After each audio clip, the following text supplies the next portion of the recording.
Bendungan Tugu yang berada di Kabupaten Trenggalek memiliki kapasitas tampung 12 juta meter kubik dan dibangun dengan biaya 1,69 triliun rupiah.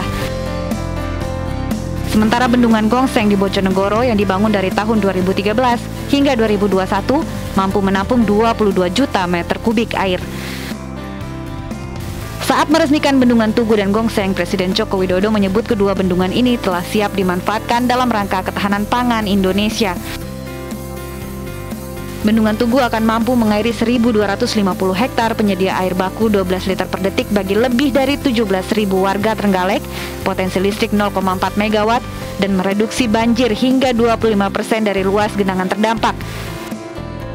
Kita harapkan dengan tambahan dua bendungan ini, aktivitas pertanian masyarakat akan semakin meningkat, petani semakin produktif, lebih sering bisa menanam dan panen sehingga kita harapkan pendapatannya meningkat.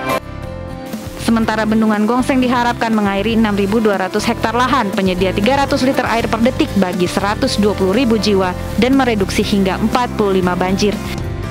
Dari Trenggalek, Jawa Timur, Tim Liputan iNews melaporkan. Pemirsa, isu politik uang kerap kali muncul di setiap pelaksanaan pemilu.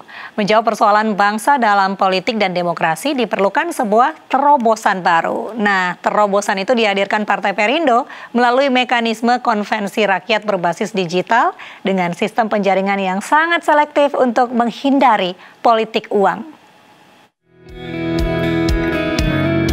Konvensi Rakyat Partai Perindo menjadi sebuah ide dan gagasan yang terarah dan terukur yang dikemas secara digital untuk melahirkan calon-calon legislatif yang berkompeten.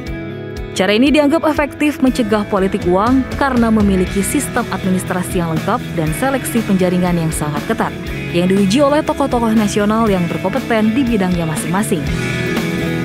Ya, tentunya itu akan kita awasi, dan itulah kenapa ada Pak Tuan Guru, ya kan, ada tokoh-tokoh untuk memastikan bahwa tidak ada politik uang di dalam pemilihan nanti siapa yang bakal jadi caleg. Itu saya akan pastikan. Akan diawasi ketat. Melalui pencalonan berbasis digital ini, Partai Perindo berkomitmen akan menjaring bacalek-bacalek yang jujur dan memiliki kompetensi, sehingga dapat berkontribusi bagi rakyat. Konvensi Rakyat ini sebuah program yang bagus sekali ya, yang belum pernah ada sebelumnya, dan ini justru saya sebagai mantan anggota DPR RI 2 kali, saya merasakan ini adalah satu program yang akan melahirkan calon anggota legislatif dengan cara yang jujur, bermartabat, dan profesional. Tentunya punya komitmen dan punya dedikasi dan loyalitas. Dan upaya ini kan upaya yang memang partisipatif. Jadi ada usaha dulu yang memang dilakukan oleh para bakal calon anggota legislatif. Tentunya nanti akan dijaring oleh kami di Dewan Nasional seperti itu. Melalui Konvensi Rakyat Partai Perindo, masyarakat nantinya dapat memilih bacalek yang berintegritas, memiliki gagasan, memperjuangkan kesejahteraan publik, serta terbebas dari politik uang. Tim Liputan iNews melaporkan.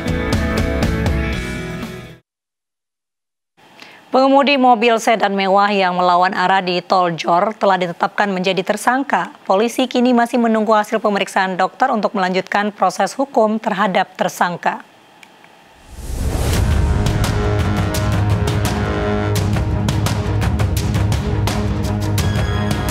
Usai gelar perkara, Ditelantas Polda Metro Jaya menetapkan MSD, lansia pengemudi mobil mewah yang melawan arah di Tol Jor, Jakarta sebagai tersangka.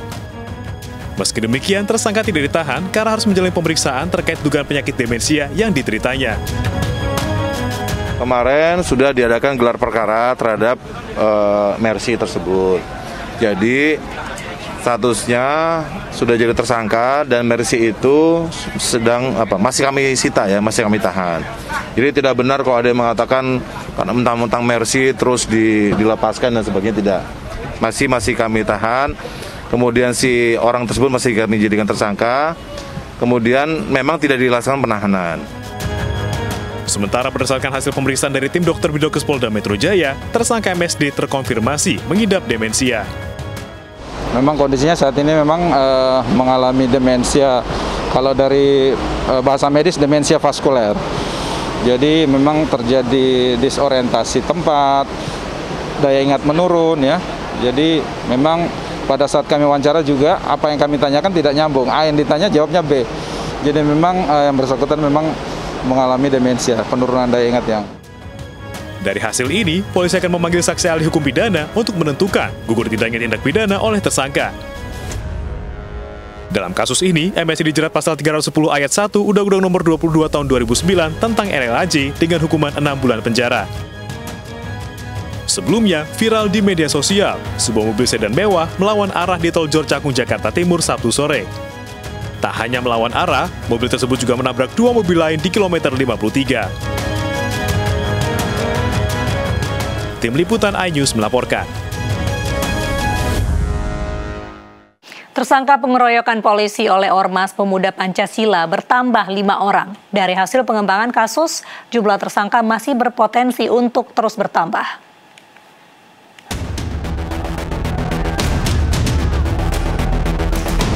Polda Metro Jaya kembali menetapkan status tersangka dan menahan 5 pelaku pengeroyokan perwira polisi AKBP Dermawan Karos Kali di depan gedung DPR Jakarta saat aksi demo.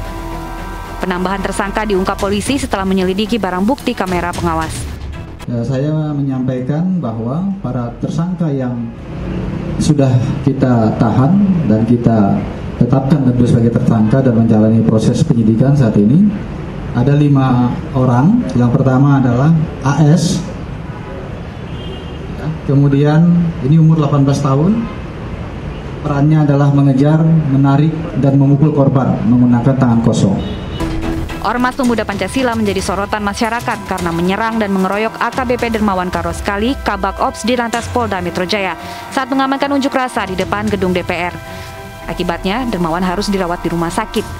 Sedangkan 16 anggota Ormas Pemuda Pancasila telah ditetapkan sebagai tersangka penganiayaan. Tim Liputan iNews melaporkan.